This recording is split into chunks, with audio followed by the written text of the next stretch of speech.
nos abençoa nessa noite. Nós precisamos do Teu falar, da Tua palavra profética. Também queremos abrir o nosso coração, Senhor, para ouvir Tua palavra, que a Tua palavra possa realmente entrar em nós, causar uma reação, nos constituir com ela e possamos realmente praticar essa palavra, Senhor. Ó Senhor Jesus, nós oramos a Ti por cada jovem que está aqui presente. Venha abençoar cada um deles. Prepara, Senhor, o Teu exército a sair às ruas, levar essa palavra maravilhosa que o Senhor tem dado para nós. Para nós é uma honra poder pregar o Evangelho do Senhor.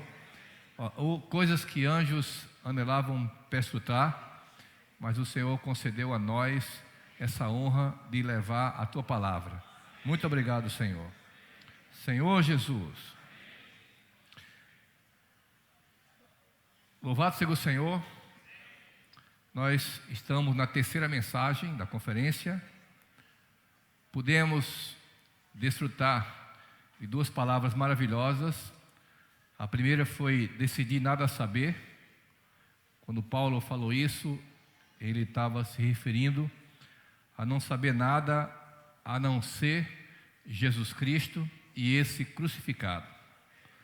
E nós vimos nessa mensagem, a primeira mensagem, que a cruz é o poder de Deus. E ela vem tratar com todas as situações negativas na nossa vida. Nós vimos que a cruz tratou com 7 elementos. Não sei se vocês se recordam. O primeiro qual foi? O pecado, que está no nosso interior. É aquela natureza pecaminosa que entrou no homem quando o homem caiu, comeu da árvore do conhecimento do bem e do mal. E a partir daí, esse homem com o pecado no seu interior, ele passou a cometer pecados, que são os atos pecaminosos. E o Senhor também tratou com esses atos pecaminosos na cruz. Outro ponto que o Senhor tratou foi o mundo. O mundo também foi crucificado com o Senhor na cruz. Quarto ponto foi Satanás. Satanás também foi crucificado. Então o Senhor venceu o maligno. Depois nós temos o velho homem, é o nosso velho ego, com nossas opiniões, nossa maneira de querer fazer as coisas, nosso estilo. Tudo isso também foi crucificado, que atrapalha muitas vezes a obra do Senhor. Também tudo isso está na cruz. E por fim, o Senhor tratou também com a velha criação e com as ordenanças. A Bíblia fala que tudo foi encravado na cruz. A dívida que era contra nós foi encravada também na cruz. Nós hoje não devemos mais nada para Deus. Amém? Porque a dívida foi paga. O Filho, através da sua morte, encravou a nossa dívida que era contra nós na cruz. E isso está escrito no livro de... Quem lembra? Colossenses, não é isso? E aí depois nós viemos com a segunda mensagem, que foi Cristo crucificado, escândalo e loucura da pregação. Então, escândalo para os judeus e loucura para os gentios. E aí, irmãos, o apóstolo Paulo fala loucura da pregação. Mas como é que vai acontecer a loucura da pregação se nós não pregarmos o Evangelho? Então, para que haja essa loucura da pregação, nós precisamos pregar. E quando nós pregamos o Evangelho, nós não precisamos pregar o Evangelho com linguagem persuasiva, de sabedoria humana, tentando convencer as pessoas. Porque, na verdade, quem convence as pessoas do pecado, da justiça e do juízo é o Espírito. Então, só o Espírito tem poder para convencer as pessoas, levá-las ao arrependimento e receber o Senhor na vida delas. O nosso encargo é somente em semear a palavra, levar essa palavra que Deus tem dado para nós. E nessa mensagem 2, o Chico Zé falou sobre a questão do exército, não é isso? Ele falou que Deus precisa de um exército, esse exército para conquistar essa terra para o Senhor. Deus está precisando, jovens, de um grupo de pessoas compromissadas, engajadas com o Senhor, que queira realmente trazer o Senhor de volta. Você quer ser esse jovem preocupado com a volta do Senhor? E aí nós precisamos falar para vocês que nós temos uma missão. Essa missão, ela está descrita em Apocalipse capítulo 12, que é gerar o filho varão e preparar o deserto para a volta do Senhor.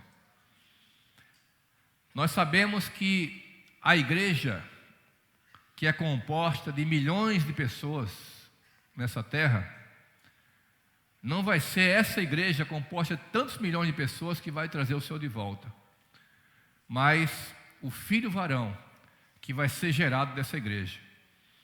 E a Bíblia diz em Apocalipse 12 que o inimigo de Deus, ele está à espreita, focado no filho varão. Ele não está preocupado com a igreja de um modo geral, mas ele está preocupado com o que a igreja pode gerar. Porque o filho varão é que vai colocar a pedra de remate na derrota de Satanás. Ele vai ser expulso das regiões celestes. Então, há uma necessidade de Deus de preparar esse filho varão, para que esse filho varão seja arrebatado até o terceiro céu, até o trono de Deus, onde aqueles que estão aqui presentes, se nós formos parte do filho varão, nós vamos ter um arrebatamento especial. Esse arrebatamento vai ser até o trono de Deus. Nós vamos desfrutar de Deus e Deus vai desfrutar de nós. E aí nós vamos expulsar o inimigo e ele vai vir para a terra cheio de ódio para tentar destruir a terra, e ele vai causar um dano terrível à terra e àqueles que vão ficar, não vão ser arrebatados. E nós sabemos que muitos irmãos que não estão preparados para ser arrebatados até o terceiro céu, eles vão ficar na grande tribulação. A maioria da igreja vai ficar na grande tribulação e vai sofrer muito. Eu não quero ficar na grande tribulação. Você também não quer ficar na grande tribulação. Amém? Então o que é que nós temos que fazer? Nos compromissar e nos engajar nesse exército que vai ser arrebatado. E Deus deu uma missão para nós. Qual é a missão? É de preparar o deserto. O que é preparar o deserto? É levar o evangelho para o deserto. Onde é o deserto? É aquele lugar onde não tem ainda a vida da igreja. É aquele lugar onde não se invoca ainda o nome do Senhor. Pode ser na sua própria cidade. Pode ser em alguns bairros da sua cidade, onde não tem pessoas invocando o nome do Senhor, onde não tem um grupo familiar formado. Ou pode ser também em algumas cidades vizinhas, onde o evangelho do reino não chegou ainda, e as pessoas não sabem sobre invocar o nome do Senhor, não sabem que a bênção de Abraão é o Espírito prometido, não sabem sobre a igreja, não sabem sobre a base da igreja, sobre o reino de Deus, sobre o milênio, sobre a nova Jerusalém, sobre o novo céu e nova terra. Então todas essas verdades que Deus deu para nós, esses mistérios que estavam ocultos e que foram revelados através dos apóstolos e profetas, e essa palavra precisa alcançar todos os filhos de Deus, para que eles possam também ter a oportunidade de serem vencedores. E para isso Deus precisa de quê? De um exército. E para cumprir essa missão, né? O Chico Zé falou aqui, passou até inclusive um vídeo dos soldados espartanos, não é isso? Aqueles soldados que defenderam o Império Grego na luta contra Xerxes do Império Persa, 300 mil homens contra cerca de 7.000 mais ou menos, e nesses 7.000 tinha esses 300 que estavam ali guardando, protegendo da invasão dos persas. Só tinha um lugar, os persas não tinham por onde passar, porque tinha muitos desfiladeiros e eles não tinham como penetrar. Tinha um desfiladeiro que tinha mais ou menos 200 metros de largura, e era somente ali a única passagem por onde eles podiam passar de frente contra o exército grego. E foi naquele largo de 200 metros que 300 soldados deram suas vidas ali para proteger a invasão do Império Persa. Então, ontem, quando foi passado o vídeo, Leônidas, que era o general grego dos espartanos, você lembra que ele perguntou para as pessoas, né, do exército que ia se aliar com ele: você faz o quê? Eu sou ceramista. E você? Eu sou ferreiro. E você? Eu sou escultor. E aí depois ele se virou para o exército dele e falou assim: e vocês? O que é que vocês são? E eles responderam o quê? Ahu, ahu. Ou seja, eles estavam dizendo ali que eles eram soldados, preparados para a luta. Então eles não, enquanto alguns falaram: eu sou ceramista, eu sou ferreiro, eu sou escultor, para aqueles homens ali eles eram soldados. Eu pergunto a vocês que estão aqui: o que é que vocês são? Vocês são universitários? Vocês são médicos, engenheiros? Vocês são advogados? Ou o que é que vocês são? São soldados? Amém? Quem é soldado, diga: a rua!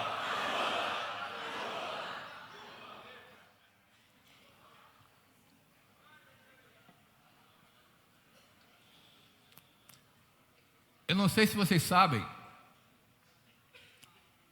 Israel é um pequeno país, mas tem um exército poderoso.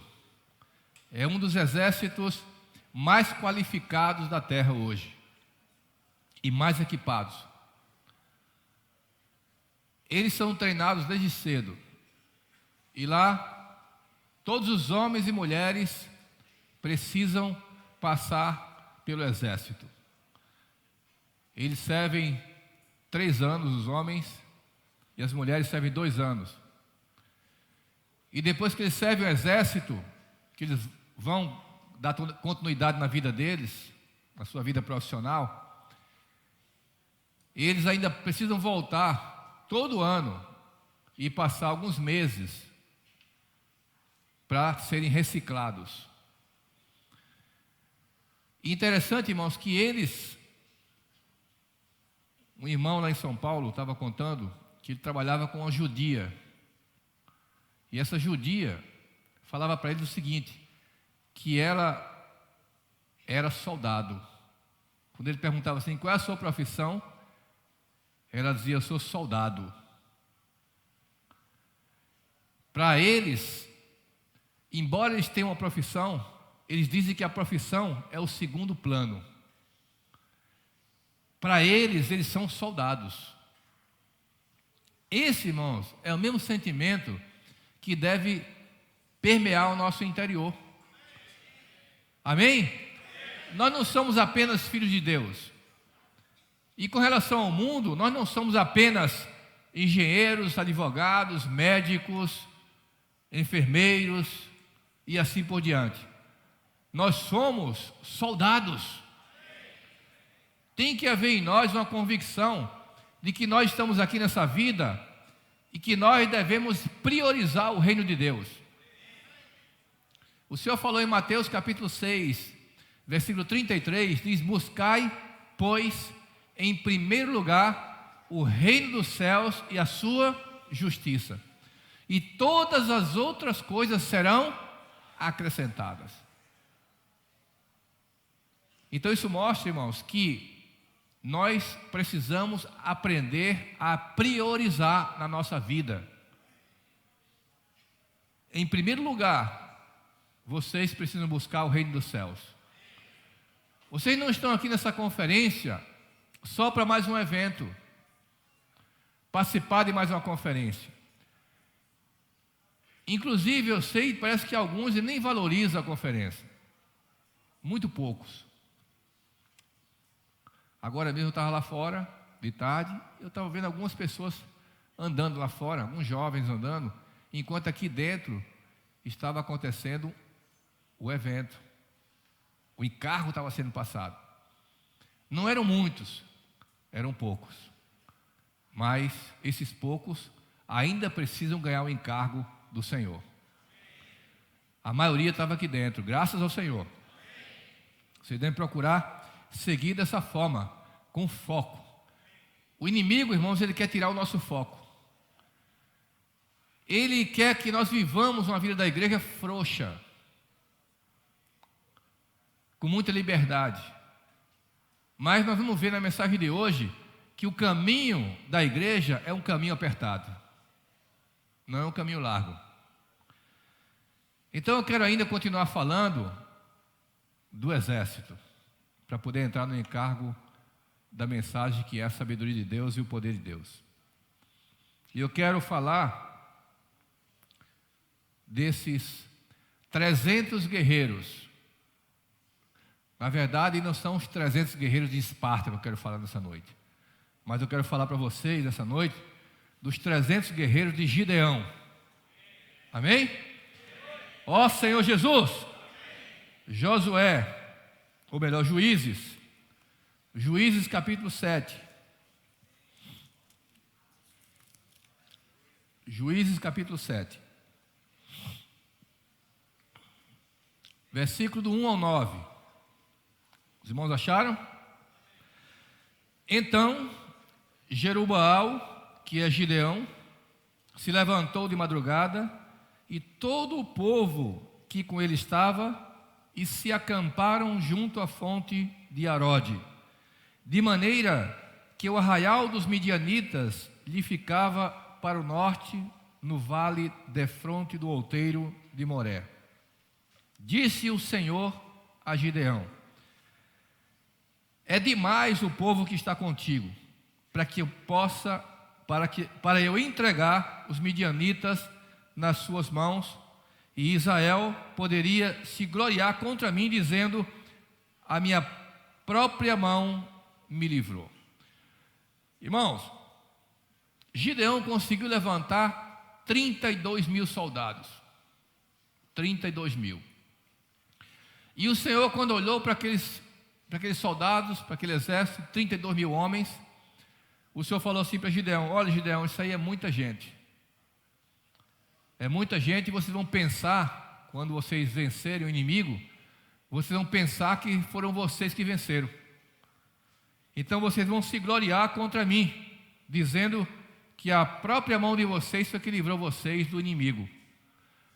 O que é que Deus quer dizer com isso, irmãos? Que quem vence nossas vitórias, quem dá nossas vitórias, não somos nós, é Ele. Se você tem vitória na sua vida, você não pode se gloriar de que você é bom, do que você é capaz, do que você é competente, que você pode, porque na verdade, por trás de você há o braço do Senhor. Não é o nosso braço que dá vitória. Então o Senhor falou: olha, tem muita gente. Versículo 9 diz: apregoa aos ouvidos do povo, dizendo: quem for tímido e medroso, volte. E retirou-se da região montanhosa de Gileade. Então voltaram do povo 22 mil e ficaram 10 mil. 22 mil eram o quê? Tímidos e medrosos. E eu quero perguntar a você, nessa noite, jovem: você é um tímido e medroso?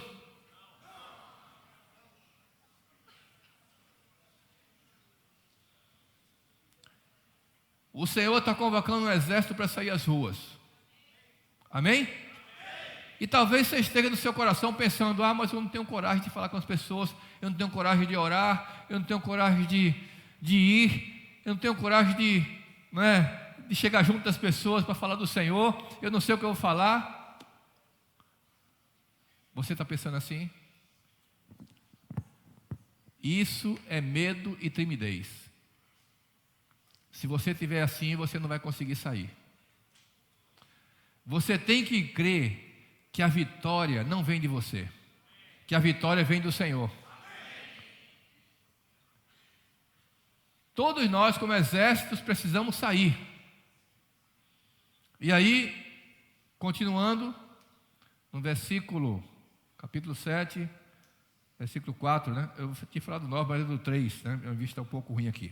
Então, 4. Disse mais o Senhor a Gideão: ainda há povo demais. Olha só, 10.000. Faze-os descer as águas, e ali tu os provarei.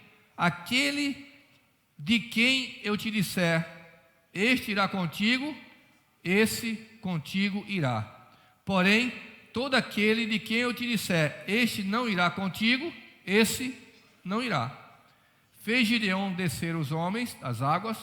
Então o Senhor lhe disse: todo o que lamber a água com a língua, como faz o cão, esse porás à parte, como também a todo aquele que se abaixa de joelhos a beber. Foi o número dos que lamberam, levando a mão à boca, 300 homens, e todo o restante do povo se abaixou de joelhos a beber água. Então disse o Senhor a Gideão: com estes 300 homens que lamberam a água, eu vos livrarei e entregarei os midianitas nas tuas mãos, pelo que a outra gente toda que se retire, cada um para o seu lugar. Como é que você bebe água? Você bebe água. Eu quero mostrar para os irmãos a diferença, tá? O Senhor mandou levar eles para o rio. E no rio, aqueles que pegavam a água com a mão e traziam na boca e bebia assim, foram esses que foram escolhidos. Mas quando eles chegaram, talvez o exército lá na água, se distraíram, a maioria se distraiu e foi se ajoelhar na água, quem sabe, né, molhar o cabelo, tomar banho, não é? Isso que é que mostra, irmãos? Mostra que aqueles 300 que só lambiam a água, eles estavam atentos, eles estavam focados, porque eles foram convocados para a luta. Eles estavam ali prestes a se encontrar com o inimigo. Então eles não ficavam de bobeira, né, tomando banho, mergulhando, se ajoelhando. Não, eles estavam só pegando a água rapidamente, bebendo a água e atento a tudo que estava acontecendo. Engajados e comprometidos. Eu quero perguntar para vocês, como é que vocês estão vivendo a vida de vocês? Estão vivendo uma vida distraída, descompromissada, ou vocês estão focados? Então aqui mostra que só aqueles que estão focados é que podem levar a cabo o propósito de Deus. E eu quero encorajar nessa noite, irmãos, todos vocês que vieram para essa conferência, a focar naquilo que Deus tem falado, na palavra profética. Então esses 300 aí foram os que lutaram, na verdade os que eram para lutar essa guerra juntamente com Gideão. Só que, quero ler para vocês agora, versículo 8. Versículo 7, né? Então disse o Senhor Gideão: com estes 300 homens que lamberam a água, eu vos livrarei e entregarei os midianitas nas tuas mãos, pelo que a outra gente toda que se retire cada um para o seu lugar. Tomou o povo provisões nas mãos e as trombetas. Gideão enviou todos os homens de Israel, cada um à sua tenda, porém os 300 homens reteve consigo. Estava o arraial dos midianitas abaixo dele no vale. Sucedeu que naquela mesma noite o Senhor lhe disse: levanta-te e desce contra o arraial, porque eu entregarei nas tuas mãos. Agora acompanhe comigo a partir do versículo 16, tá? Ó Senhor Jesus, 16 a 22. Acharam? Então repartiu os 300 homens em 3 companhias e deu-lhes a cada um nas suas mãos trombetas e cântaros vazios com tochas neles. E disse-lhes: olhai para mim, e fazei como eu fizer. Chegando eu às imediações do arraial, como fizer eu, assim fareis. Quando eu tocar trombeta, e todos que comigo estiverem, então vós também tocareis a vossa ao redor de todo o arraial, e direis: pelo Senhor e por Gideão. Vamos falar isso, irmãos? Pelo Senhor e por Gideão. Chegou, pois, Gideão e os 100 homens que com ele iam às mediações do arraial, ao princípio da vigília média, havendo-se pouco tempo antes trocado as guardas, e tocaram as trombetas, e quebraram os cântaros que traziam nas mãos. Assim tocaram as 3 companhias as trombetas, e despedaçaram os cântaros, e seguravam na mão esquerda as tochas, e na mão direita as trombetas que tocavam.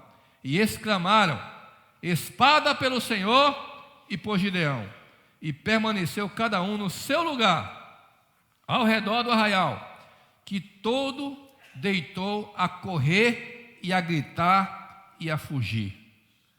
Ao soar das 300 trombetas, o Senhor tornou a espada de um contra o outro, e isto em todo o arraial, que fugiu rumo a Zererá, até Bet-Sita, até ao limite de Abel-Meolá, acima de Tabate. Olha só, irmãos, como é a palavra profética. É do jeito que o profeta falar. Vocês imaginam que se nós que estamos aqui fôssemos o exército de Gideão, 300 homens, e nós vamos lutar contra os midianitas, um grande exército, somado ainda com outros exércitos do Oriente, que vieram contra Gideão, e Gideão agora manda para casa 22 mil homens, e agora que sobraram 10 mil, foi embora mais 9.700, só ficaram 300 homens para enfrentar um exército poderoso, e Gideão manda que ele enfrente o exército com o quê? Trombeta, um cântaro e uma tocha de fogo. Como é que você ficaria numa situação dessa? O que é que você falaria? Já imaginou? Como é que Gideão me manda lutar com um cântaro vazio, uma tocha, não é, dentro desse cântaro e uma trombeta? E aí, irmãos, não precisou nenhum exército lutar. Quando tocaram a trombeta, os próprios midianitas começaram a guerrear entre eles mesmos, um matando o outro, e o restante que sobrou fugiu todo mundo. E houve a vitória do povo de Israel. Os irmãos estão vendo que quem dá a vitória é o Senhor? Às vezes na nossa vida, nós queremos buscar a vitória, nós queremos lutar, nós queremos brigar para conquistar algumas coisas para nós, mas a vitória vem do Senhor. E até também na igreja, na pregação do Evangelho, nas saídas, no evangelismo dinâmico, a comportagem dinâmica, nós confiamos em nós pensamos que nós somos capacitados, e alguns acham que não são capacitados, que não têm condição de pregar o evangelho. Mas eu quero falar para você nessa noite que não depende de você, depende de Deus. É Deus que nos dá a vitória. Fala isso, irmãos, é Deus que nos dá a vitória.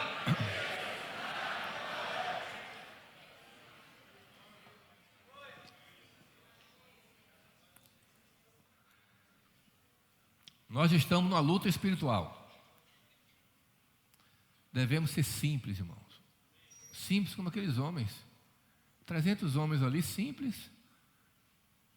vai para alguma guerra contra tanto, né, um exército tão poderoso, vai levando um cântaro na mão. Você viu a diferença ontem, né? Os espartas era um escudo, lanças, espadas, né? Mas nós lutamos com o quê? Trombeta, tocha e cântaro. É loucura! É loucura, irmãos! Não é loucura? E até o grito também. Espada pelo Senhor e por Gideão. Nós estamos aqui por quê? Por causa de Deus e por causa da palavra dos profetas. Nós falamos também aqui, espada pelos profetas e por Deus. E vamos, porque tem homens que estão à nossa frente, que Deus deu para eles revelação, Deus deu para eles sabedoria para entender os mistérios de Deus. E o nosso Deus é um Deus de mistérios. Não sei se a maioria sabe aqui, mas pelo menos existem 3 mistérios na Bíblia, 3 grandes mistérios. O primeiro mistério é Deus. Deus é um mistério. O segundo mistério qual é? É Cristo. Amém. Cristo é o mistério de Deus. E o terceiro mistério qual é? A igreja. A igreja é o mistério de Cristo.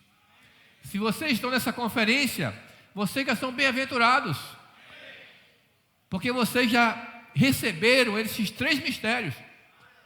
Já receberam o mistério de Deus e já receberam o mistério de Cristo, que é a igreja. Então, Deus já foi revelado para nós, Cristo também foi revelado, e hoje a igreja também está sendo cada vez mais revelada para nós. Amém? Então, nosso Deus é um Deus de sabedoria e um Deus também de poder, que revela os seus mistérios. Eu quero ler para vocês aqui Efésios capítulo 3. Quem está com a espada na mão aí? Amém? Então fala assim: espada pelo Senhor e por Gideão. Aleluia. Efésios capítulo 3. Amém? Versículo 3 a 5, tá? Pois, segundo a revelação, me foi dado conhecer o mistério, conforme escrevi há pouco, resumidamente. Pelo que, quando ledes, podeis compreender o meu discernimento no mistério de Cristo, o qual, em outras gerações, não foi dado a conhecer aos filhos dos homens, como agora foi revelado aos seus santos, apóstolos e profetas no Espírito. Graças a Deus que nós temos esses homens, apóstolos e profetas, que recebem a revelação de Deus e passam para nós. A igreja, irmãos, ela tem apóstolos. Você crê nisso? A igreja tem profetas, tem evangelistas, tem pastores e mestres. E a Bíblia diz que Deus colocou na igreja primeiramente apóstolos. E esses apóstolos vão permanecer até a volta do Senhor, até a igreja, até o momento que a igreja está sendo edificada. Há necessidade de apóstolos. E nós precisamos ouvir a palavra apostólica, a palavra dos apóstolos, e praticar essa palavra. E esse termo, né, sabedoria de Deus e poder de Deus, eles sempre andam juntos na Bíblia. Está lá em Daniel, está também em 1 Coríntios capítulo 1. Eu quero mostrar para vocês aqui. Abram em 1 Coríntios capítulo 1, versículo 24. Mas para os que foram chamados, tanto judeus como gregos, pregamos a Cristo, poder de Deus e sabedoria de Deus. Está aqui, a Bíblia fala poder de Deus e sabedoria de Deus. Então, esses dois aqui andam juntos. Em Daniel também, depois vocês podem ver, capítulo 2, versículo 20, também fala sobre isso, não precisa ver agora, mas você pode ver depois em casa. Fala também do poder de Deus e da sabedoria de Deus. A sabedoria de Deus, irmãos, é o plano de Deus. Deus tem um plano. Você sabia disso? É a sua economia eterna. É onde é revelada a sua vontade. É a sabedoria de Deus, é a estratégia de Deus, é o plano de Deus. Mas, para cumprir o plano de Deus, precisa do poder de Deus. Qualquer empreendimento hoje na terra, qualquer negócio em que você se envolva, sempre vai ter essas duas partes, a sabedoria e o poder.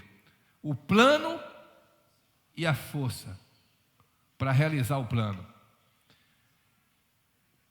Então, para que o plano de Deus seja realizado, precisa de alguém colocar força. Nós precisamos colocar força, a nossa mão de obra. Então o plano é toda a estratégia montada, mas se não tiver os recursos humanos, os recursos financeiros, os recursos materiais, esse plano não pode ser levado a cabo. Então, porque falta o quê? O poder. O poder é que vai fazer com que o plano seja realizado. Então, quem está na universidade aqui? Quem já fez segundo o ensino médio completo? Levanta a mão.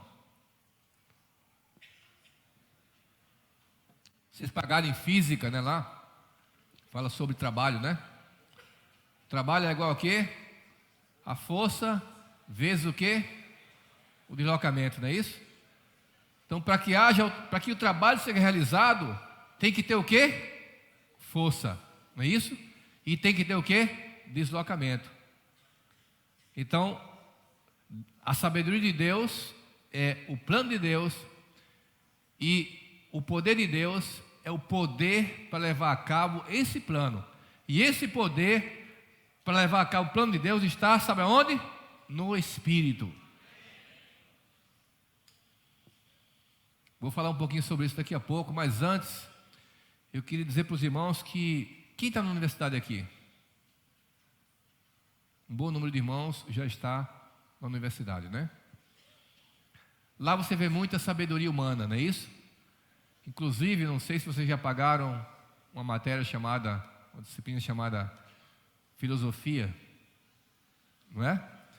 Eu paguei, quando eu fiz meu curso de administração, paguei filosofia. E eu creio que alguns que estão aqui pagaram também essa disciplina, né? Filosofia. Então hoje, irmãos, essa sabedoria humana, ela veio tudo de onde? Lá da Grécia. Veio tudo da Grécia. E quando Paulo falou para os coríntios sobre sabedoria humana, sobre esse assunto, né? Não foi sobre sabedoria, mas sobre esse assunto, ele falou que quando teve com eles, não usou de linguagem persuasiva de sabedoria humana. Paulo não podia usar, mas ele não usou. Ele falou que eu decidi nada saber entre vós, senão Cristo e esse crucificado. Então Paulo não queria que a sua pregação se apoiasse na sabedoria humana. Sabedoria essa que vinha, né, lá dos ascendentes dos coríntios. Sócrates, Platão, Aristóteles, que foram os filósofos, que boa parte, né, das disciplinas que a gente tem hoje veio desses filósofos, e nós estudamos na universidade. E na universidade tem muitos ateus, e vocês precisam ter cuidado para não ser enredado por essa filosofia humana. Porque todo esse mundo, na verdade, ele é montado para nos distrair e nos desviar do Senhor. Então lá foi criado, né, o iluminismo, o relativismo, o liberalismo, que talvez até alguns de vocês já tenham ouvido falar nesses termos, mas não sabem exatamente o que significa isso. E tudo isso, na verdade, está permeando a nossa cultura, principalmente a nossa cultura ocidental. E aí muitos acabam entrando nessa questão de filosofia humana, da sabedoria humana, e acaba se desviando do Senhor. Irmão, só que a sabedoria humana, ela não conhece Deus, ela não tem como encontrar Deus.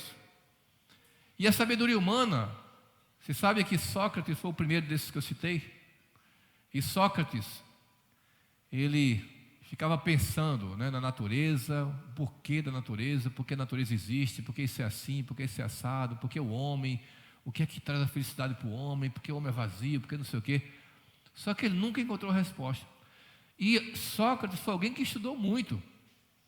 Mas no final tem uma frase muito famosa de Sócrates, né? Que ele diz assim: o que sei é que nada sei, né? Então depois você estuda tanto sobre o homem, sobre a natureza, sobre isso e aquilo, no final você não sabe de nada. Não é verdade? Ó Senhor Jesus, então a sabedoria humana não chega a lugar nenhum. E em 1 Coríntios capítulo 1, versículo 9, o que é que diz? Destruirei a sabedoria dos sábios e aniquilarei a inteligência dos entendidos, diz o Senhor. Você acha que o Senhor está preocupado com a sabedoria humana? Com a sabedoria dos sábios, com os inteligentes? O Senhor não está preocupado com isso. Ele destrói e aniquila tudo isso. O poder de Deus está no Espírito. E aí eu quero passar para vocês uma informação, uma palavra muito importante, irmãos. É que esse evangelho que nós recebemos e que nós devemos pregar para as pessoas, não deve ser um evangelho de doutrinas. O que nós devemos pregar para as pessoas é levar para elas a oportunidade de receber o Espírito. O evangelho que Paulo pregava era o Espírito. Paulo fala lá, irmãos, em Gálatas, o que é que ele diz? Que o evangelho pré-anunciado a Abraão. O evangelho foi pré-anunciado. Olha só, Cristo veio o quê? Cerca de 4.000 anos depois, não sei se é 4.000 anos, é isso aí? Acho que é 4.000 anos depois, né? Depois você pode certificar disso. Mas já foi pré-anunciado a Abraão, o evangelho. Lá atrás. 2.000 anos. 2.000 anos atrás, antes de Cristo vir, o evangelho já tinha sido pré-anunciado a Abraão. E aí eu quero que vocês abram na sua Bíblia, no livro de Gálatas.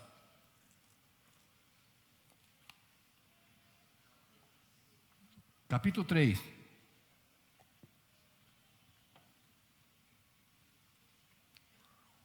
Abriram? Capítulo 3, versículo 14. Irmãos, prestem bem atenção a esses versículos, porque eles são a chave da Bíblia, tá? A chave para a gente entender. Versículo 14. Para que a bênção de Abraão chegasse aos gentios em Jesus Cristo, a fim de que recebêssemos pela fé o Espírito prometido. Você lembra que Deus falou para Abraão que ia abençoar ele?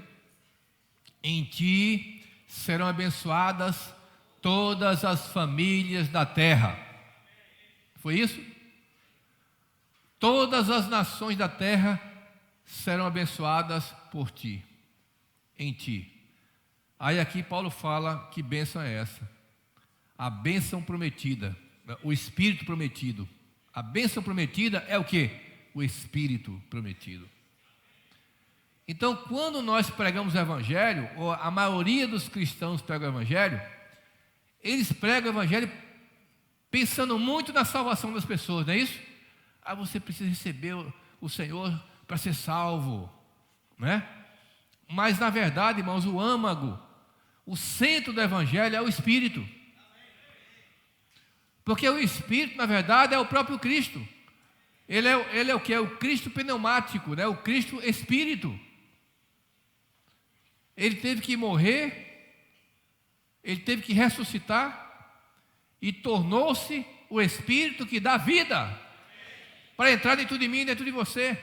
Então todo o trabalho do Evangelho, quem faz é o Espírito. A cruz, a realidade da cruz está no Espírito. Nós não precisamos lutar contra o pecado. Nós não precisamos lutar contra o mundo. O que nós precisamos é viver no Espírito. Paulo fala em Gálatas capítulo 3, ou melhor, Gálatas capítulo 5. Ele diz assim: vivei no Espírito e jamais satisfareis a concupiscência da carne. Ele fala ali das obras da carne e fala do fruto do Espírito. Então o amor, o perdão,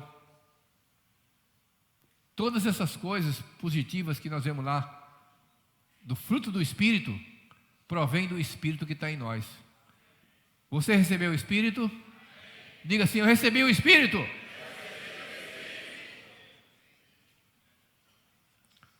Senhor Jesus. E em 1 Coríntios capítulo 2, versículo 9 e 10. Abra sua Bíblia. 1 Coríntios capítulo 2.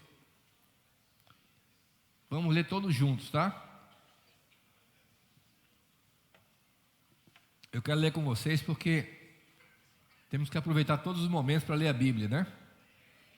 Capítulo 2, versículo 9 e 10, tá? Vamos ler juntos? Mas, como está escrito, nem olhos viram, nem ouvidos ouviram, nem jamais penetrou em coração humano o que Deus tem preparado para aqueles que o amam. Mas Deus nulo revelou pelo Espírito, porque o Espírito a todas as coisas perscruta, até mesmo as profundezas de Deus. Olha só, irmãos, até as profundezas de Deus. Você pode mergulhar nas profundezas de Deus e conhecer Deus, e falar com Deus, e ouvir Deus pelo Espírito. Agora na carne nós não conseguimos ver Deus. Nem olhos viram, nem ouvidos ouviram, e nem a alma, nem jamais penetrou em coração humano o que Deus tem preparado para aqueles que o amam. Mas Deus quer revelar. E Ele nos revela pelo Espírito. Amém? Ele nos revela pelo Espírito. Portanto, é muito importante que esse exército seja um exército que viva no Espírito.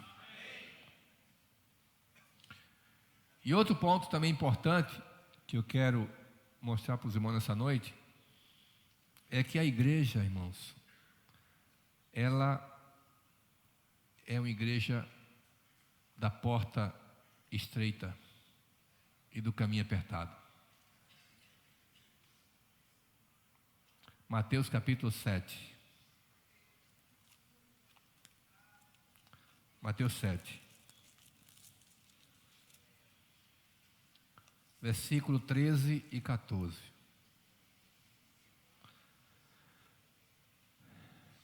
Vamos ler? Entrai pela porta estreita, larga é a porta e espaçoso o caminho que conduz para a perdição. E são muitos os que entram por ela, porque estreita é a porta e apertado o caminho que conduz para a vida, e são poucos os que acertam com ela. Irmãos e irmãs, né? Vocês estão prestando atenção a esses versículos? Vocês estão vendo como realmente o caminho não é um caminho largo? O que é um caminho largo? É um caminho que você tem muita liberdade, né, Ulisses? Você faz o que você quer, vai para onde quer, não dá satisfação a ninguém, não dá satisfação à igreja, vive do seu jeito, do seu modo de viver, se veste do jeito que você quer se vestir, vai para onde você quer, não tem satisfação para dar para ninguém, nem para o Senhor. Mas o que é que a Bíblia fala? Que os filhos de Deus maduros são aqueles que são guiados pelo Espírito de Deus. Irmãos, não é fácil ser guiado pelo Espírito. Não é fácil. Tem muitas coisas que nós não queremos abrir mão. Não é verdade? Tem muitas coisas que a gente não quer abrir mão. E até acha, né, se for falar, que se está querendo retirar aquelas coisas da gente. Mas nós temos que aprender a viver no Espírito e buscar as coisas espirituais. É o que nos salva. E o que vai nos salvar, irmãos, nesse mundo pecaminoso, esse mundo tão cheio de distrações que nos afastam do Senhor, porque o mundo não tem só o lado ruim do mundo, não, tem o lado bom também do mundo, não é? Não só o lado ruim, mas o lado bom. Por exemplo, o apóstolo Paulo, quando ele falou para os casais, ele falou assim: olha, é melhor que não se case, ele falou, né? Eu prefiro que vocês não se casem e vivam como eu vivo, porque se você se casar, você, ao invés de cuidar das coisas do Senhor, você vai cuidar das coisas do mundo, em como agradar o seu cônjuge. Então olha só, até você agradar o seu cônjuge, cuidar da sua família, ainda é coisa do mundo, que pode atrapalhar você.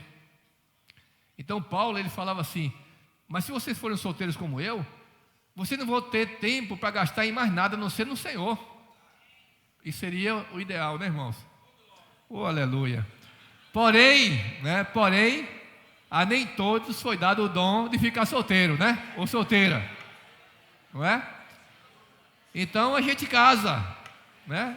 Cuidar da esposa, né, Babrão? Graças ao Senhor pelas nossas esposas, pelos nossos esposos, não é isso?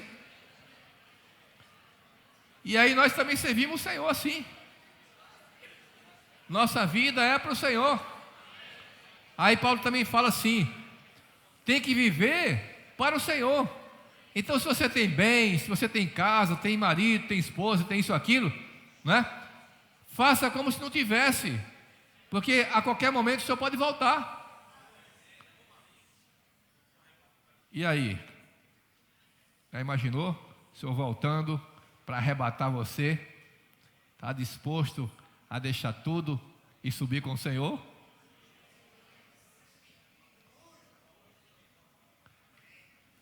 Está vendo, irmãos? A gente tem que estar tão envolvido, tão permeado com o Espírito, tão servindo o Senhor, de forma que, quando o Senhor vier buscar a gente, nada prenda a nós nessa terra. Nada. Amém? Você tem que estar preparado para isso. Você não pode falar: isso eu não posso ir, porque, sei lá, né, de repente, sei lá, o marido ou a esposa se preparou, se preparou e o outro não se preparou, e agora? O Senhor vem buscar, e aí, como é que fica? Né? Está disposto a deixar filho, filha, neto, marido, mulher, tudo pelo Senhor? Então você tem que estar muito permeado do Espírito, né? Ó Senhor Jesus! Então, a porta é estreita. Lucas capítulo 13. Lucas 13, irmãos. Focados aqui, amém? Focado na palavra. A mente não pode ficar vagando, nem pode ficar conversando. Tem que ficar focado na palavra, amém?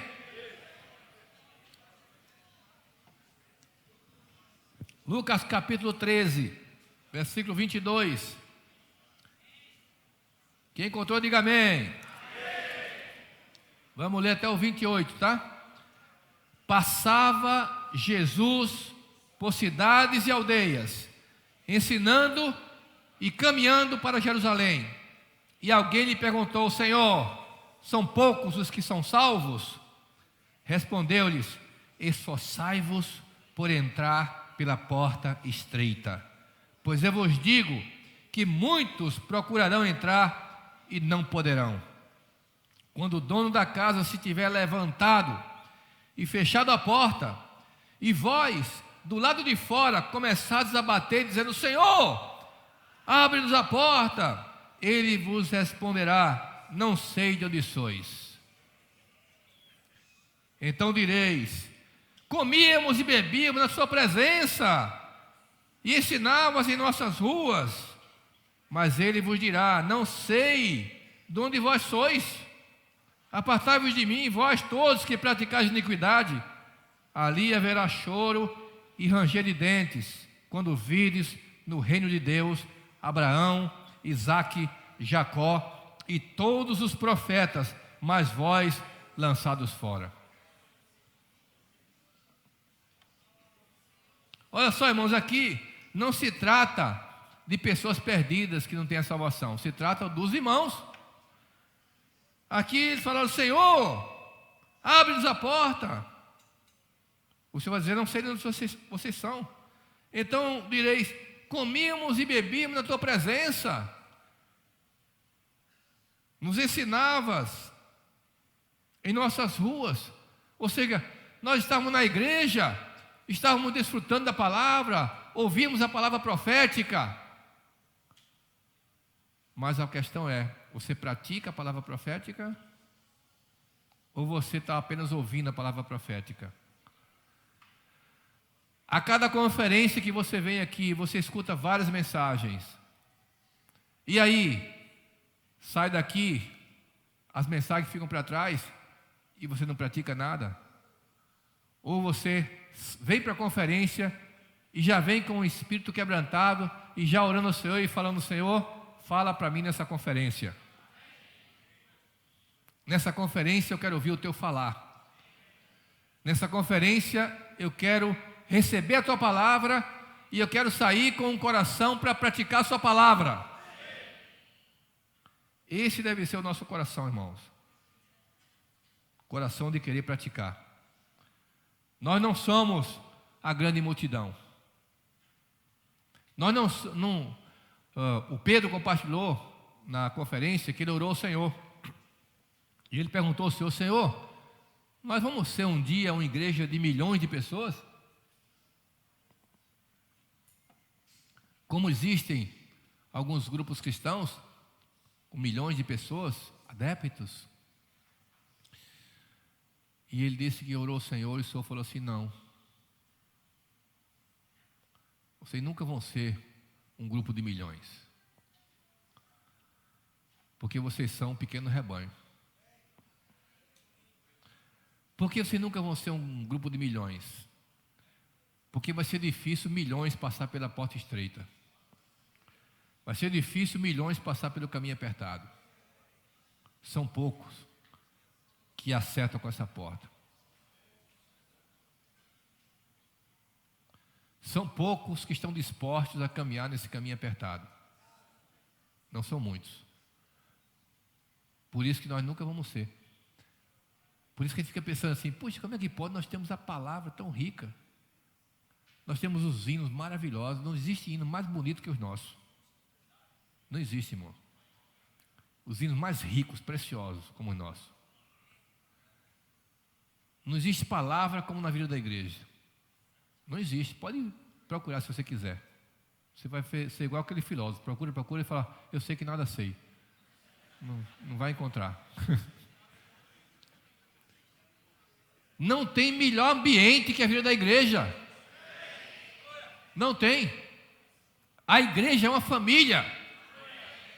Não é verdade, irmãos? Para onde você viaja, você fica na casa dos irmãos. Já teve vários testemunhos nossos de irmãos que viajaram para outros lugares, que os irmãos nem conheciam ele, deixava a chave da casa. Amém! A chave da casa, irmãos, sejam bem-vindos, está aqui. Eu não vou estar aqui na minha casa, vou estar viajando, mas a casa é sua. A geladeira está aí. O carro está na garagem. Onde é que existe isso, irmãos? Me digam. Onde é que existe isso? Me digam. Na vida da igreja. Nós somos uma família. Nós nos conhecemos. Não é verdade? As conferências nos aproximam. Os grupos familiares de cuidado mútuo nos levam a nos cuidar um dos outros. A vida da igreja nossa é uma vida muito orgânica. É uma vida muito relacional. Nós temos muito relacionamento entre nós. Não é? Nós não somos, né? Aí me entendam, entre aspas, né? Não somos aquela igreja que você vem, participa do culto, bate palma, canta alguns hinos, escuta o pastor falar e vai embora para casa, mas ninguém conhece ninguém. Você não conhece nem o vizinho que está do seu lado. Nós não somos assim. Nós somos uma família. Não é verdade, irmãos? Nós somos uma família. Nós temos tudo para ser vencedores. Nós somos esse exército de irmãos. Ó Senhor Jesus. Por isso, irmãos, nós não vamos ser essa igreja de milhões. Porque o caminho é apertado. Mas é o melhor lugar. Como eu citei, tem tudo isso. E a gente pergunta assim, por que é que a vida da igreja tem tanta palavra, tem tantos hinos, a gente tem tanto bom relacionamento, mas a gente não consegue crescer tanto como chega num lugar, um pastor coloca ali um conjunto, alguém tocando um violão, bota ali uma caixa de som para fora e tá, daqui a pouco está com 20 pessoas reunindo, 30 pessoas reunindo. Por quê? Porque muitos não querem compromisso. Só que na vida da igreja é difícil você viver a vida da igreja sem compromisso. Não é verdade? Que os irmãos já pegam você para servir, já pegam você para participar do GFCM, do grupo familiares. Se você faltar à reunião, os irmãos já ligam para você, o que aconteceu, já vai na sua casa. Não é? É ou não é? Você vai lá, conversa com os irmãos, escuta os irmãos, dá uma bronca nos irmãos às vezes para voltar. Não é? Essa é a vida da igreja. Aqui nesse caminho, irmãos, é diferente. Porque você leva uma bronquinha ali e você tem que permanecer. Você não tem outro lugar para ir. Se eu estiver reunindo em um determinado grupo cristão e eu tiver um problema ali, não tem problema, eu vou para outro. Aí depois tem outra pessoa lá que eu não vou bem com ela, não gosto de ir lá, eu vou para outro. E chego naquele outro ali, não gosto do pastor, eu vou para outro. Eu vou para ali, não gosto do conjunto, dos hinos que é tocado, eu vou para outro. A igreja não, é só aqui mesmo. Não tem outro lugar para você ir. Você não tem como sair de Betel. Aqui, se você não gosta do irmão, você vai partir o pão junto com ele. Se você brigou com alguém, você vai ser ali pedir perdão. E os irmãos vão pegar você. É.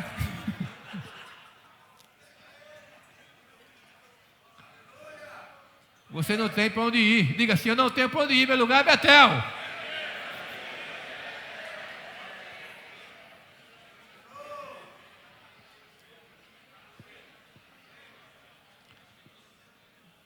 Por isso que nós não estamos preocupados com o crescimento em número, mas estamos preocupados com o crescimento em vida. Porque a vida de Deus em nós é que dá o crescimento. Ó Senhor Jesus. E aí, irmãos, esse crescimento vem de Deus. E aí nós somos e seremos em relação ao número geral de crentes, né, de irmãos nessa terra, nós somos um pequeno rebanho. Está escrito aqui em Lucas capítulo 12. Volta aí um pouquinho, Lucas 12. Versículo 29 ao 32. Quem encontrou, diga amém. Olha só que maravilha aqui esses versículos, viu, irmãos? Não andeis, pois, a indagar o que haveis de comer ou beber, e não vos entregueis a inquietações, porque os gentios de todo mundo é que procuram essas coisas, mas vosso Pai sabe que necessitais delas. Buscai antes de tudo o seu reino e estas coisas vos serão acrescentadas.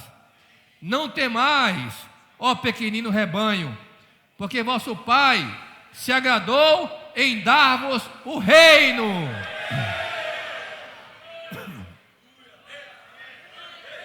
Amém.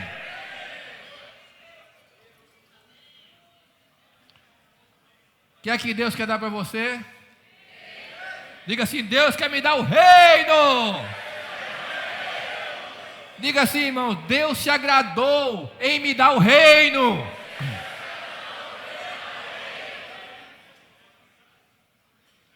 Você quer trocar o reino por outras coisas? O reino é o direito de primogenitura que Deus deu para mim e para você. Não troque por nada. Diga para o meu do seu lado: não troque o reino por nada.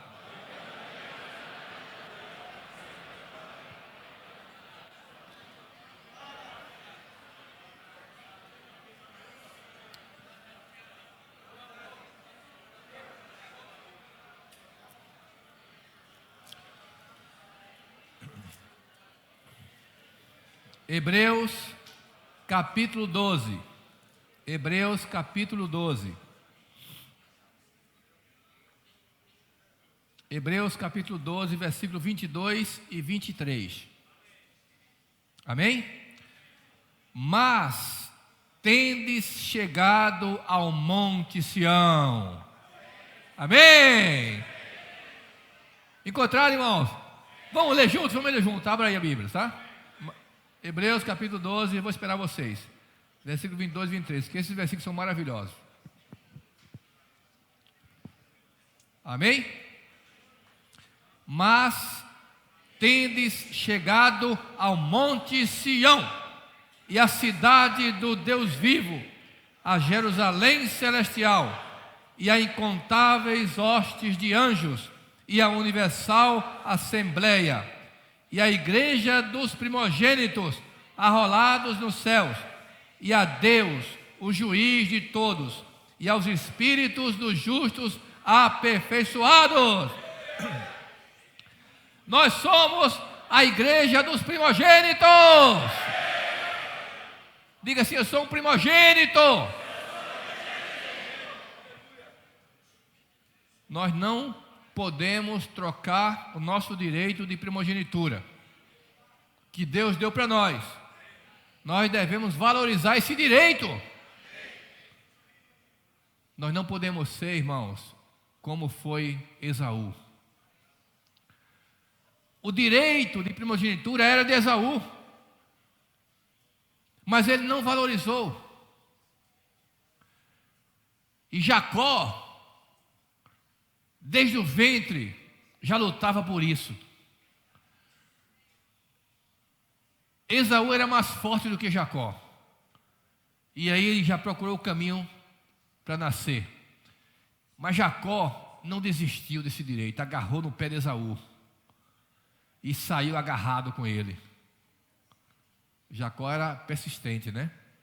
Ele lutou com Deus, né? Só soltou porque Deus feriu na coxa dele, né? Mas ele saiu agarrado.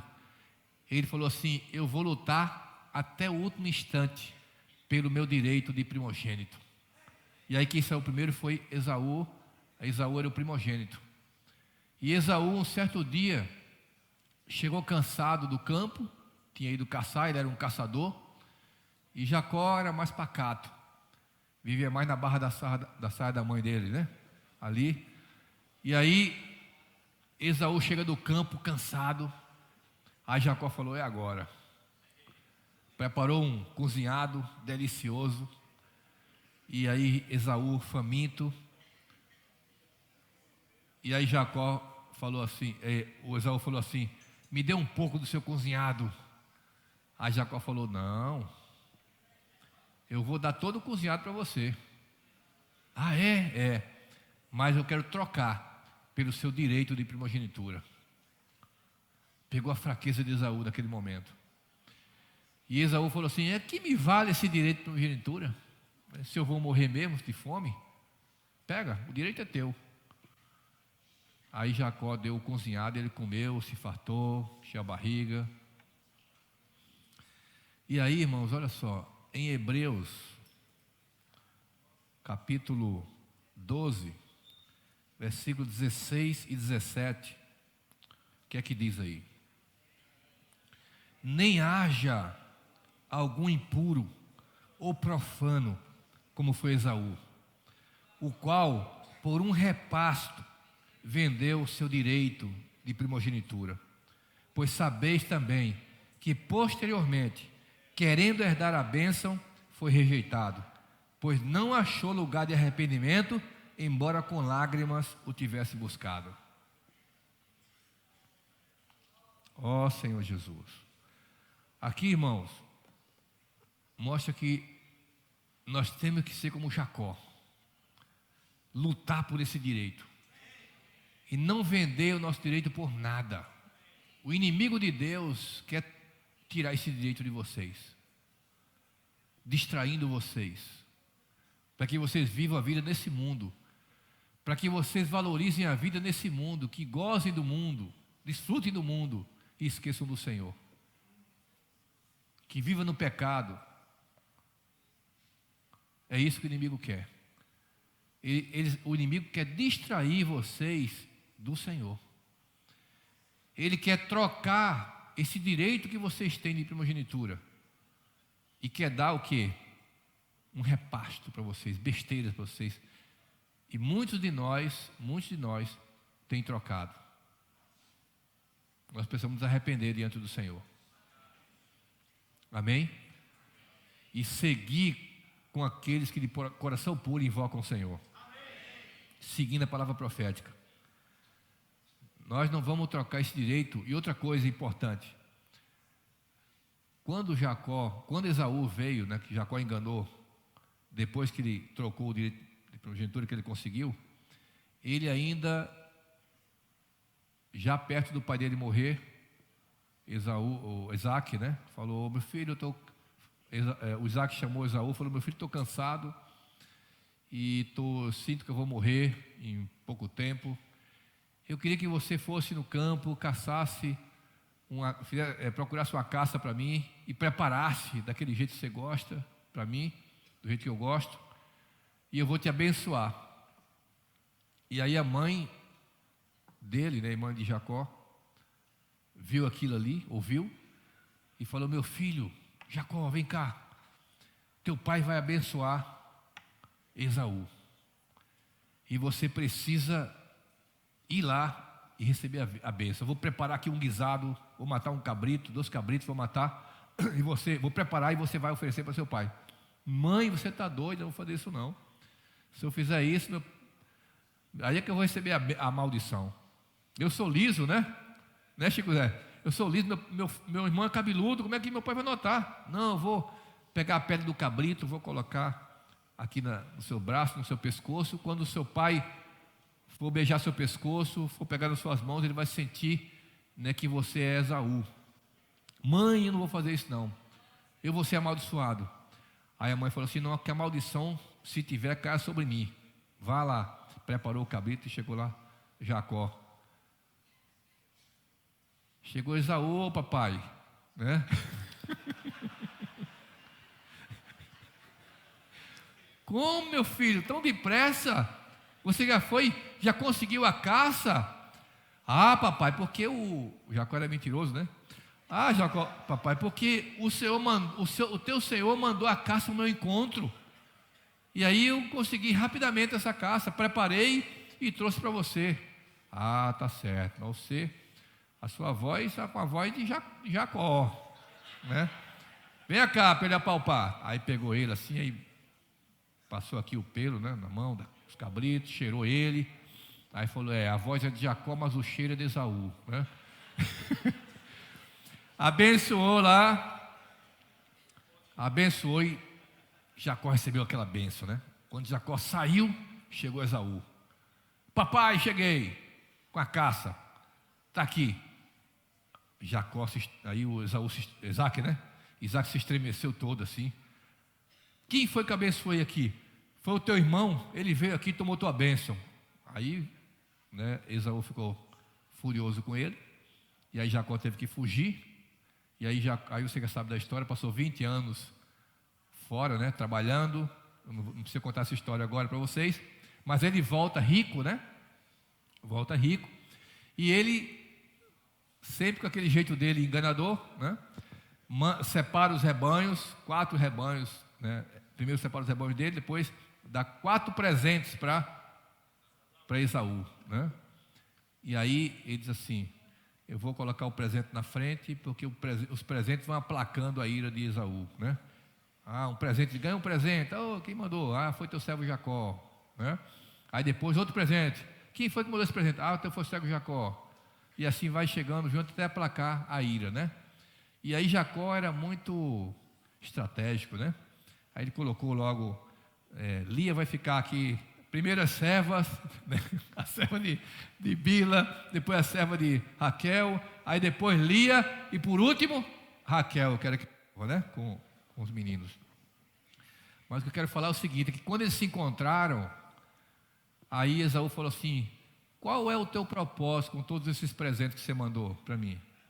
Aí ele falou assim: é que eu, né, queria que você lograsse merecer a sua presença, então eu enviei esses presentes para você. Aí Esaú falou assim: meu irmão, não precisa, pode ficar com todos eles, que eu já tenho demais, o Deus tem me abençoado em abundância. Amém? Então isso quer dizer o seguinte, que a bênção que Deus tinha prometido para Jacó, e que tinha amaldiçoado o Esaú, porque Esaú recebeu maldição, porque ele falou: e agora, papai, você só tem uma bênção? Aí ele falou assim: longe dos lugares férteis a tua terra. Aí começou a amaldiçoar o Esaú. Só que aí como é que pode? Esaú, mesma riqueza que Jacó também tinha. O que é que isso quer dizer, irmãos? Que a bênção que Deus quer dar para nós, e que Deus prometeu para Jacó, não é nesse mundo, é no mundo vindouro. Amém? Por isso que está escrito lá em Hebreus capítulo 2, não é isso? Versículo 5, que não foi a anjos que sujeitou o mundo que há de vir. Quem vai reinar com o Senhor no mundo vindouro? Diga assim: sou eu. Diga: sou eu. Então essa bênção, irmãos, que Deus quer dar para nós, não é nesse mundo. Claro que Ele vai nos abençoar, não é? Claro que Ele vai nos suprir, porque Ele prometeu buscar em primeiro lugar o reino dos céus e sua justiça, e todas essas coisas serão acrescentadas. O Senhor, Luiz, vai cuidar de nós, Ele vai cuidar da nossa questão financeira, Ele vai nos suprir. Quem crê, diga amém. Ele vai cuidar da sua universidade, Ele vai cuidar do seu emprego, Ele vai cuidar da sua carreira. Mas nós temos que priorizar em primeiro lugar o quê? O Senhor. Você crê nisso, irmãos? Você crê que Deus está cuidando de você?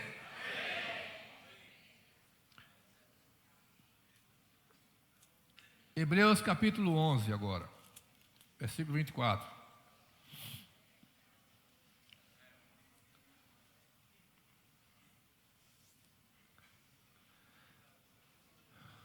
Eu quero concluir com esse versículo, tá? Hebreus 11, 24 a 27. Abriram? Quem encontrou, diga amém. Pela fé, Moisés, quando já homem feito, recusou ser chamado filho da filha de Faraó, preferindo ser maltratado junto com o povo de Deus, a usufruir prazeres transitórios do pecado, porquanto considerou o opróbrio de Cristo por maiores riquezas do que os tesouros do Egito, porque contemplava o galardão. Pela fé, ele abandonou o Egito, não ficando amedrontado com a cólera do rei, antes permaneceu firme, como quem vê aquele que é invisível. Amém? Os olhos de Moisés estavam vendo, sabe o que, irmãos? O invisível. Não são as coisas que a gente vê hoje nessa terra. O que vai fazer a gente feliz, o que faz a gente feliz, não é as coisas desse mundo. O que faz o homem feliz não são suas riquezas. O que faz o homem feliz não são as suas conquistas. O que faz o homem feliz não é o seu dinheiro, não é o seu status, não é a sua fama.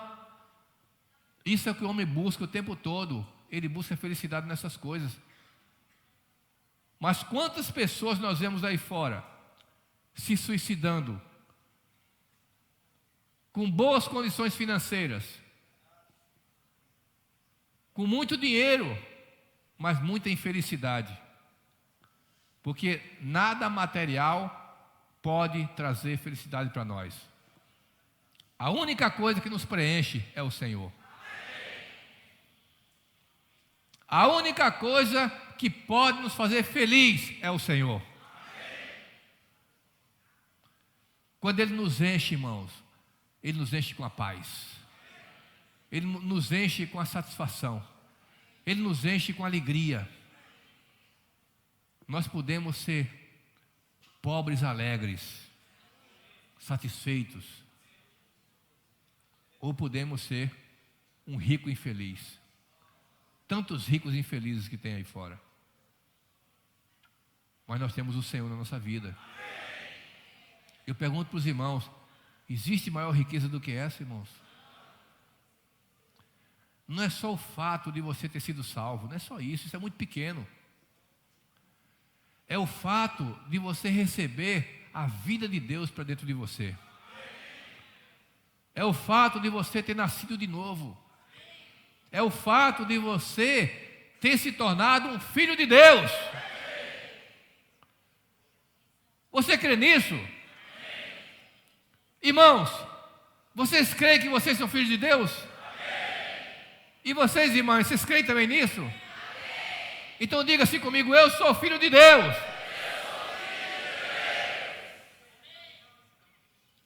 Nem olhos viram, nem ouvidos ouviram, nem penetrou jamais em coração humano o que Deus tem preparado para nós.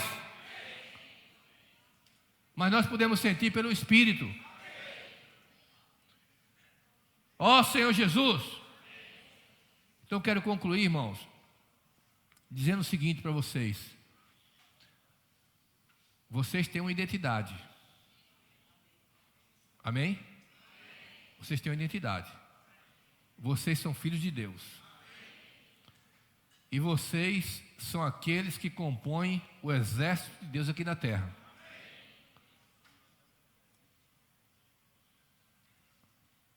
Eu quero ler para vocês aqui um versículo que eu não li no começo. Está em 2 Timóteo.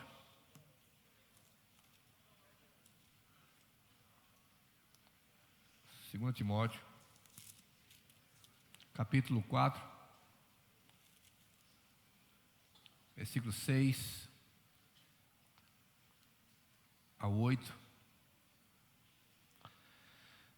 Quanto a mim, estou sendo já oferecido por libação, e o tempo da minha partida é chegado. Combati o bom combate, completei a carreira, guardei a fé. Já agora, a coroa da justiça me está guardada, a qual o Senhor, reto juiz, me dará naquele dia. E não somente a mim, mas também a todos quantos amam a sua vinda. Quem ama a vinda do Senhor, diga amém. Amém. Capítulo 2 agora, versículos 3 e 4. Participa dos meus sofrimentos como bom soldado de Cristo Jesus. Nenhum soldado em serviço se envolve em negócio dessa vida, porque o seu objetivo é satisfazer aquele que o arregimentou. Eu pergunto para os irmãos: qual é o seu objetivo? Qual é o seu objetivo?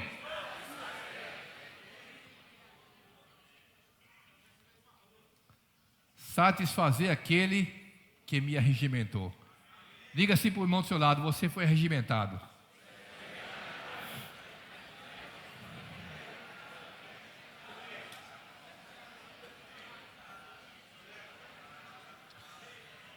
Amém? Deus precisa de um exército. Aleluia. Deus precisa de um exército. Você é ceramista? Você é ferreiro? Você é escultor? É médico? É engenheiro? É advogado? O que é que vocês são?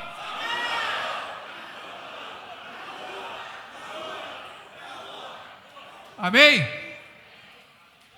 Vamos sair à rua. Avança, jovem. Avança, jovem. Vocês precisam se engajar, irmãos, nesse exército. Saindo da sua cidade, com portagem dinâmica, se associar, ser um sócio do Evangelho, todo mês você ofertar para que o Evangelho vá à frente. Programa Livro da Minha Mão. Você precisa ler o programa, ler os livros, ler a Bíblia, ler o alimento diário, investir seu tempo naquilo que tem futuro. Amém? Invista seu tempo naquilo que tem futuro. E o nosso futuro é o Senhor. Jesus é o Senhor. Jesus é o Senhor. Aleluia. Nós vamos agora cantar um hino, né, Carlos Silva? O hino que Carlos Silva escolheu para a gente cantar. Já está aqui, né? Cadê o... Nós somos o exército de Deus. Aleluia.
Posso confiar.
Cantando, todos cantando. Ele é meu Deus.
Agora batendo palma, vamos voltando para os nossos lugares, invocando o nome do Senhor.